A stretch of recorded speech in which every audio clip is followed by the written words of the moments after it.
साईं जी अपना अधिकांश समय एक नीम वृक्ष के नीचे बैठकर बिताते थे। यह स्थान गुरु पादिका स्थान के नाम से प्रसिद्ध है। आइए साईं कथा आज हम आपको बतलाते हैं। जिस नीम वृक्ष के नीचे साईं सदैव बैठा करते थे, वह वृक्ष आज भी शिरडी में विद्यमान है। आरंभ से ही इसी स्थान पर श्री साईं महाराज का अपने भक्तों से उपदेशात्मक संलाप हुआ करता था। इस वृक्ष की जिस शाखा के नीचे श्री साईं का आसन रहता था, उस शाखा के नीम के पत्ते आज भी स्वाद में अपेक्षाकृत सभी पत्तों से कम कड़वे हैं, अर्थात वे पत्ते मीठे ही हैं। एक बार एक भक्त ने बाबा से प्रश्न किया, बाबा आप सदैव यहाँ ही क्यों बैठते रहते हैं? इस पर श्री साईनाथ महाराज ने उत्तर दिया, यहाँ मेरे गुरु की समाधि है। इसके बाद जब उस स्थान की खुदाई की तो एक सुरंग के नीचे बनी हुई समाधि देखकर उन्हें सचमुच ही बड़ा आश्चर्य हुआ। उस समाधि पर ताजे सुगंधित फूल चढ़े हुए थे, चारों ओर दीपक जल रहे थे। नीम वृक्ष के पास ही जो बंजर भूमि थी, वहां श्री साईं बाबा ने एक फूलों का बगीचा तैयार किया। अपने ही हाथों से लगाए हुए फूलों के पौधों को सींचने के लिए वे स्वयं अपने ही हाथों से घघरी भरकर जल लाया करते थे। इस समय श्री साईं महाराज की स्थिति को देखकर फटा पुराना वस्त्र पहनते थे और अपनी मर्जी से वहीं बैठते थे। कई लोग तो उन्हें कहते थे, साईंनाथ आप दीवानों की भांति भटकते हो। तो साईं कहते हैं, हाँ मैं दीवानों की भांति भटकता हूँ, पर मैं ब्रह्मांड निगलता हूँ। वे कभी गांव के पास भटकते रहते थे तो कभी नीम वृक्ष के नीचे आ जाकर बैठ जाया करते थे और एक दृष्टि से देखते हुए ध्यानमग्न अवस्था में बैठे रहते थे। और कभी लहर आई तो किसी के खेत में घुसकर चिलम फूंकने के साथ साथ केवल बैठकर गप्पे लड़ाया करते थे। शरीर पर जो वस्त्र हो वे उन्हीं साईं बाबा को कभी कभी तो सुध भी नहीं रहती थी। उनका आचरण एक दीवाने सीढ़ी मनुष्य की भांति ही रहता था। लोग भी उन्हें दीवाना फकीर ही समझा करते थे और भरसक उनकी उपेक्षा किया करते थे और उपेक्षा की भावना से देखते थे।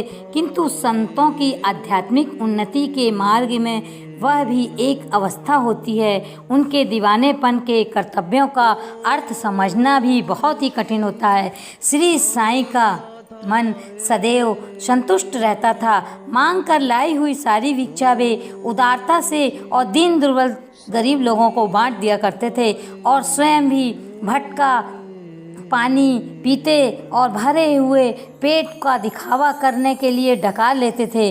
प्रायः नित्य ऐसी ही घटना देखकर बाईजाबाई नामक एक साध्वी स्त्री का कोमल हृदय वीण हो जाता था।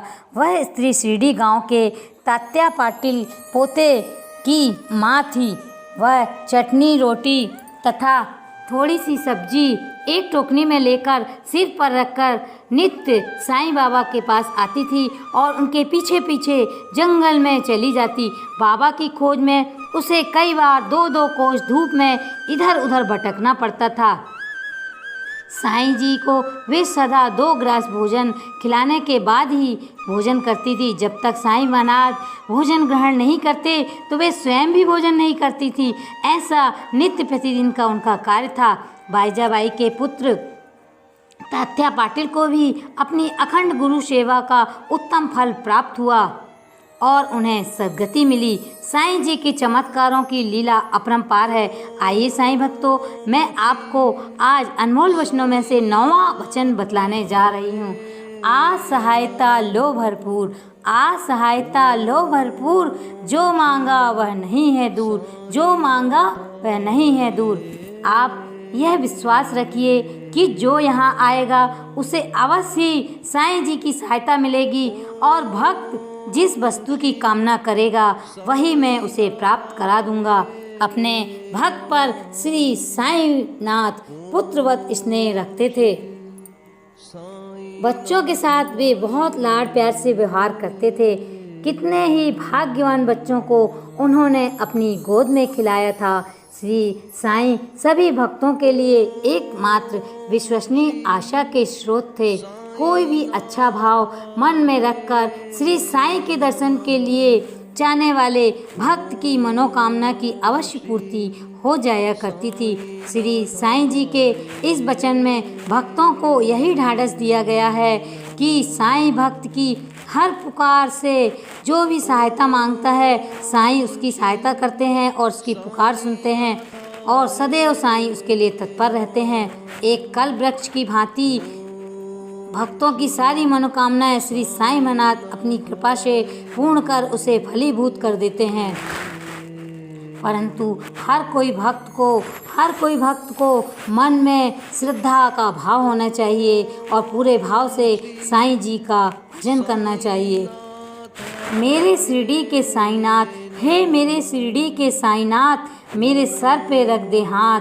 हे मेरे शिरडी के साईंनाथ, मेरे सर पे रख दे हाथ। साईं देना मेरा साथ, साईं देना मेरा साथ, मैं बालक हूँ अनाथ। ए मेरे शिरडी के साईंनाथ, सबका मालिक एक है, सबका मालिक एक है। जय साईंनाथ, जय साईंनाथ।